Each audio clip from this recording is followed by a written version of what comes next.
এই জায়গাটা চিনে না এমন কোনো লোক নাই আমার ফেসবুক ফ্যামিলিতে, ঠিক আছে। এই জায়গাটা হচ্ছে একটা এমনই জায়গা যে প্রত্যেকটা ইয়ং জেনারেশনের ছেলে মেয়ে সবাই চিনে, ঠিক আছে।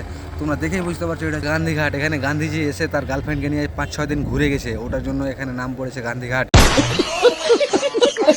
তো এখন আমি আছি ফারাক্কা ব্যারিজের যেটা ক্যানেল আছে, সেই ক্যানেলের জল তোমরা তো বুঝতে পারছো আমার শ্বশুর বাড়ি হয়ে তোমার কলকাতার সাইডে যায়, ঠিক আছে। একদম সত্য কথা বলছি বন্ধু, আমার শ্বশুর বাড়ি ওই সাইডে পড়ে, ঠিক আছে। এখন বিয়েটা হয়নি, ওটার জন্য নাম অ্যানাউন্স করছি না, হবে সেদিন তোমাদেরকে দেখিয়ে দেবো। হ্যাঁ, বিশেষ করে একটা কথা বলে রাখি, কলকাতা, বীরভূম, হাওড়া যতগুলো লোক আমার ভিডিও দেখছো লাইক কমেন্ট করে দাও, কারণ জল আমাদের এখান থেকে যাচ্ছে আর আমি এখান থেকে ভিডিও পোস্ট করছি, মানে তোমাদেরকে সাপোর্ট করতে হবে, ঠিক আছে। তো আমি ফারাক্কা ক্যানেল থেকে বেরিয়ে গেলাম, তো ফাইনালি দেখতে পাচ্ছ বাম সাইডে রেল গেট, রেল গেট না রেল লাইন।